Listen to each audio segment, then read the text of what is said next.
ஸ்ரீ குருபியோ நமக. அனைவருக்கும் நமஸ்காரம். இன்று மத்தியாஷ்டமி, நாளை அவிதவா நவமி. இந்த பித்ருபக்ஷ தினங்களில் ஸ்வதா ஸ்வாகா தேவியை பற்றி அறிந்து கொள்பவர்கள் மற்றும் ஸ்ரீ பிரம்ம வைவர்த்த புராணத்தில் மிக சக்தி வாய்ந்த பித்ரு பிரீத்தி ஸ்தோத்திரமான ஸ்வதா ஸ்தோத்திரமும் சொல்பவர்களும் கேட்பவர்களும் எல்லா புண்ணிய தீர்த்தங்களையும் ஸ்நானம் செய்த பலனும், வேத பாராயணம் கேட்ட பலனும், 100 சிராத்தம் செய்த பலனும் மற்றும் வாஜ்பேயத்தின் பலனும் கிடைக்கும் அப்படின்னு சொல்லப்பட்டிருக்கு.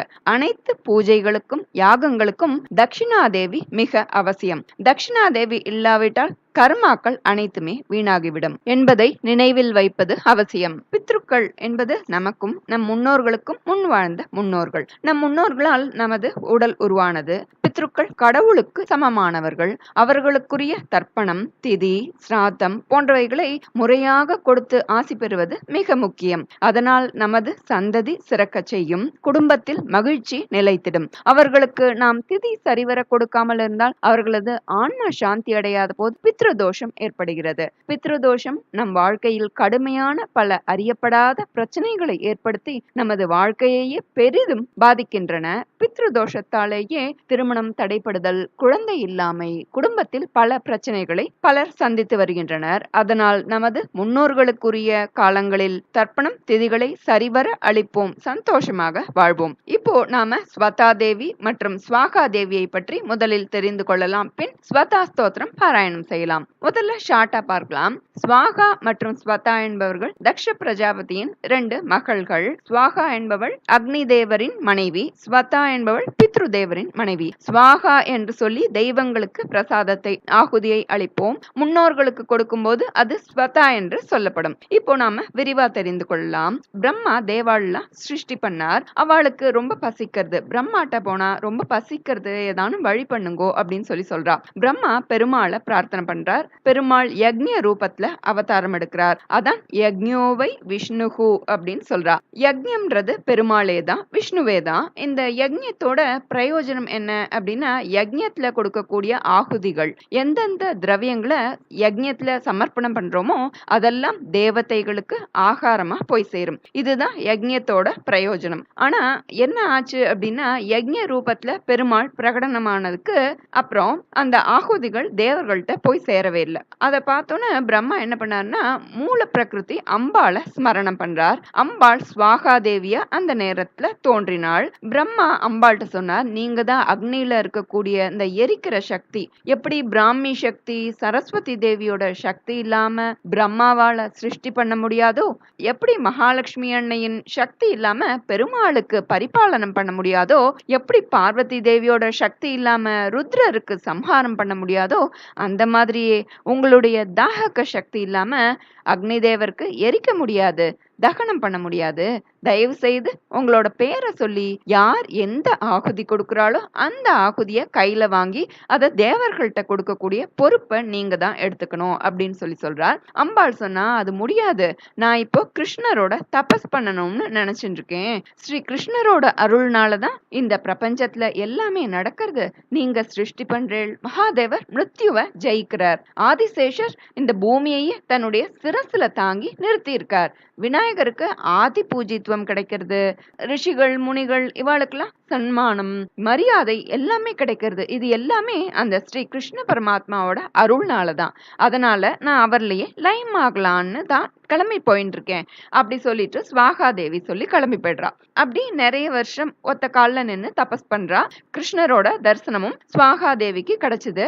சுவாமியை பார்த்த உடனே தன்னுடைய ஆசையை தெரிவிச்சா ஸ்வாகா தேவி, எனக்கு உங்கள்கிட்டயே லயம் ஆகணும் அப்படின்னு சொல்றா கிருஷ்ணர்ட்ட. கிருஷ்ணர் சொல்றார், இப்போதைக்கு நீ அக்னியோட தர்ம பத்னியா இருக்கணும், அதுதான் தர்மம். வராக கல்பம் வரும், நக்னஜித்ன்ற ராஜாவோட புத்திரியா நீ பிறப்பாய். நக்னஜித்க்கு பிறந்ததுனால நாக்னஜித்தின்னு உன்னுடைய பேர் இருக்கும். அந்த சமயத்துல அது உன்னுடைய ஒரு அம்சாவதாரம். அப்போ என்னுடைய நீ லயமாகிக்கலாம். இப்போ நீ திருப்பி போய் அக்னி தேவருக்கு தர்ம பத்னியா இரு அப்படி சொல்லி கிருஷ்ணர் ஸ்வாகா தேவிய திருப்பி அனுப்புறார். அக்னி தேவரும் ஸ்வாகா தேவிய பாணிகிரகம் பண்ணிட்டார். அவளுக்கு 3 குழந்தைகள். அதுக்கப்புறம் தான் எந்தெந்த மந்திரங்கள் கடைசியிலையும் ஸ்வாகா அப்படின்னு சொல்லி ஆகுதி பண்றாளோ அந்தந்த திரவியங்கள்லாம் தேவர்களுக்கு வந்து சேர ஆரம்பித்தது. மந்திரத்தோட அர்த்தம் தெரிந்தாலும் முடியாமல் இருந்தாலும் ஸ்வாகான்னு சொல்லி அந்த மந்திரத்தினால ஆகுதி கொடுத்தா நிச்சயமா அது தேவர்கள்ட்ட போய் சேரும். மந்திரங்களுக்கு வீரியத்தை கொடுக்கறது இந்த ஸ்வாகான்றதுதான். யஜ்ஞத்தோட ஹோமத்தோட ஆரம்பத்துல இந்த ஸ்வாகா தேவி ஸ்மரணம் பண்ணினா அந்த யஜ்ஞத்துக்கு பலன் இன்னும் பல மடங்கு ஜாஸ்தி ஆகும். ஸ்வாகா தேவியோட 16 நாமங்கள் ரொம்ப சிரேஷ்டமானது. நம்ம இத வேற ஒரு பதிவுல தெரிந்துக்கலாம். எப்பப்ப ஹோமம் பண்றோமோ, எப்பப்ப யஜ்ஞங்கள் பண்றோமோ அந்த சமயத்துல இந்த தேவிய ஸ்வாகா தேவிய ஸ்மரணம் பண்ணி அந்த யஜ்ஞத்தோட இன்னும் அதிகமான பலனை ஏற்றுக்கொள்ளவும் அப்படின்னு இந்த புராணத்துல சொல்லப்படுது. இந்த ஸ்வாகா தேவி மாதிரியே இன்னொரு தேவியும் இருக்கா. அவள் தான் ஸ்வதா தேவி. இந்த தேவி பித்ருக்களின் பத்னி. சிருஷ்டி காலத்துல பிரம்மா 7 பித்ருக்களை சிருஷ்டி பண்ணார். அதுல 4 பேருக்கு உடம்பு இருந்தது, 3 பேருக்கு உடம்பு இருக்கல. பித்ருக்களுக்கு போஜனம் மனுஷா கொடுத்தாதான் உண்டு. இதை எப்படி கொடுக்கலாம் அப்படின்னா சிராத ரூபத்துல கொடுக்கலாம், அக்னி ரூபத்துல கொடுக்கலாம். மனிதர்களும் என்ன பண்றா, பித்ரு யஜ்ஞங்கள் பண்ணா, சிராதங்கள் பண்ணா, ஆனா இந்த ஆகாரங்கள் பித்ருக்களை போய் சேரல. அவள் என்ன பண்றா, பிரம்மாட்ட போய் பிரார்த்தனை பண்றா. அப்போ பிரம்மா 1000 சந்திரனோட பிரபையுள்ள ஸ்வதா தேவிய உருவாக்குறார். அந்த தேவிக்கு மகாலட்சுமியை போல எல்லா லட்சணங்களும் இருந்தது. புத்தி, வித்யை, குணங்கள்னு சர்வ லட்சணமும் பொருந்தி இருந்தது அந்த தேவிக்கு.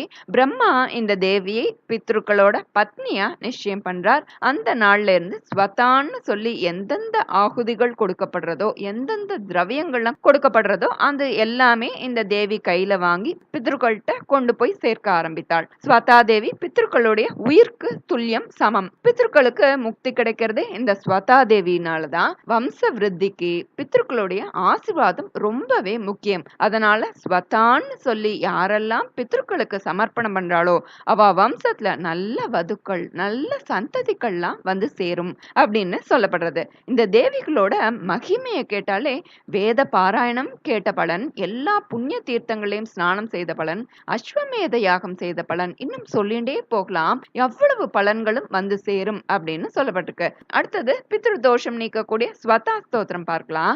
இது ஸ்ரீ பிரம்ம வைவர்த்த புராணத்துல பிரகிருதி காண்டத்துல நாரத நாராயண சம்வாதமாக அமைந்துள்ள மிக மிக சக்தி வாய்ந்த பித்ரு பிரீத்தி ஸ்தோத்திரம். பித்ரு பட்சத்திலையும் அமாவாசை தினங்களையும் இந்த ஸ்வதா ஸ்தோத்திரம் சொல்ல இது அவர்களுக்கு அன்னதானம், தர்ப்பணம், யாகம் செய்த பலன்களை தருமாம். புண்ணிய நதியில் நீராடிய பலனையும் பெற முடியும். ஒருவர் எல்லா பாபங்களிலிருந்தும் விடுபட்டு வாஜ்பேயத்தின் பலனை பெறுகிறான். 100 சிராத கர்மாக்கள் செய்த புண்ணியத்தை பெறுகிறார்கள். திருமண தடை நீங்கும் அன்பான அடக்கமான பெண்ணை அடையலாம். வம்ச விருத்தி உண்டாகும் எல்லா நற்பண்புகளையும் பெற்ற மகனை பெறுவார்கள். மேலும் இதை சொல்வதால் ஒருவர் வேதம் படித்த பலனையும் பெறுகிறான் அப்படின்னு இந்த ஸ்தோத்திர மகிமையா சொல்லப்பட்டிருக்கு.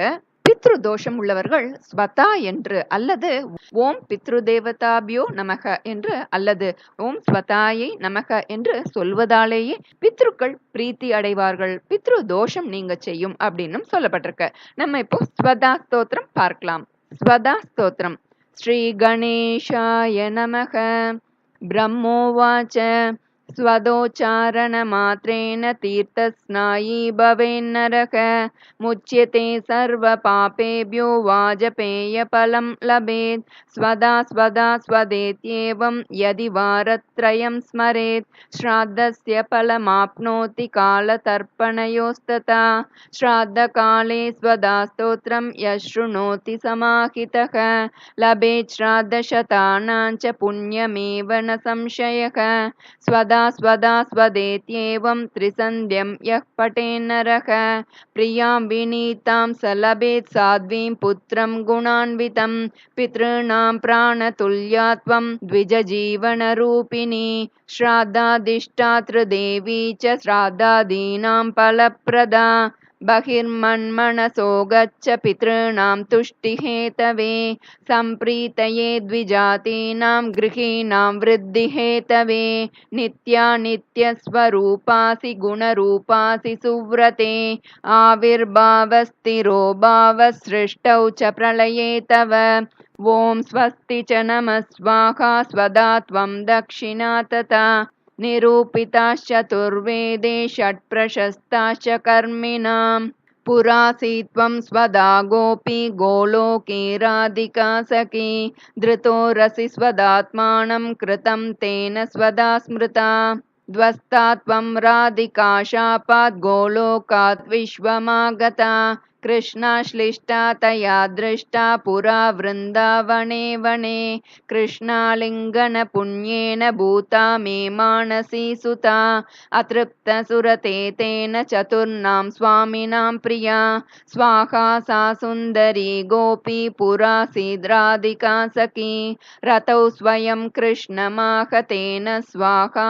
प्रकीर्तिता कृष्णेन सार्धं सुचिरं वसन्ते रासमण्डले प्रमत्ता सुरते श्लिष्टा दृष्टा सा राधया पुरा तस्या शापेन साध्वस्ता गोलोकाद्विश्वमागता कृष्णालिङ्गनपुण्येन समभूद्वग्निकामिनी पवित्ररूपा परमा देवाद्यैर्वन्दिता नृभिः यन्नामोच्चारणेनैव नरो मुच्येत पातकात् या सुशीलाभिधा गोपी पुरासीद्राधिका सखी उवास दक्षिणे क्रोडे कृष्णस्य च महात्मनः प्रध्वस्ता सा च तच्चापाद् गोलोकाद्विश्वमागता कृष्णालिङ्गनपुण्येन सा बभूव च दक्षिणा सा प्रेयसी रतौ दक्षा प्रशस्ता सर्वकर्मसु उवास दक्षिणे भर्तुर्दक्षिणा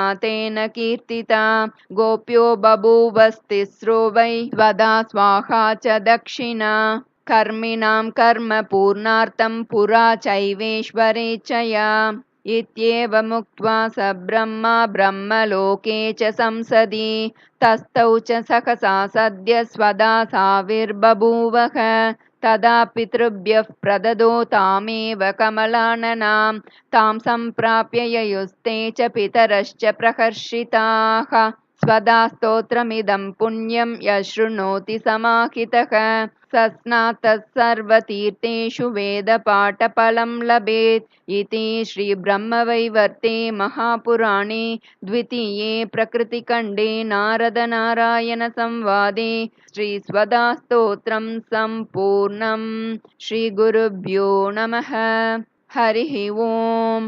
கூகுளில் தேடுற போது இதனுடைய தமிழ் வடிவமும் பார்த்தேன், அதையும் சொல்றேன். சில பேர் தமிழ்ல கேட்கறதுனால இதை தமிழ்லையும் சொல்றேன். பெற்றிருந்தாள் 100 சந்திரர்களின் ஒளியை, பெற்றிருந்தாள் மனோரம்ய உருவம் பருவம், சிறந்திருந்தாள் வித்தையில் நற்குணங்களில், இருந்தாள் பிரகிருதி தேவியின் ஓரம்சமாக, புன்னகை முகம் தூய்மை கற்புடன் வெண் ஷண்பக மலரின் நிறம் கொண்டிருந்தாள், ரத்ன ஆபரணங்கள் பூண்டிருந்தாள் தேவி, பக்தருக்கு வரம் தரும் சக்தி பெற்றிருந்தாள், விளங்கினாள் ஸ்வதா என்ற பெயருடன், விளங்கினாள் லக்ஷ்மியின் லக்ஷணத்துடன், தாமரையில் பதிந்திருந்தன அழகிய பாதங்கள், தாமரைகள் மிளிர்ந்தன முகத்திலும் விழிகளிலும், பத்தினியானால் ஸ்வதாதேவி பித்ருக்களுக்கு உத்தம மந்திரம் உருவானது ஸ்வதா பெயரில், உபதேசித்தார் அந்தணர்களுக்கு அந்தரங்கமாக உபயோகித்தனர் அந்தணர் ஸ்வதா மந்திரத்தை, ஸ்வாகா மந்திரம் உணவளிக்கும் தேவர்களுக்கு, ஸ்வதா மந்திரம் உணவளிக்கும் பித்ருக்களுக்கு,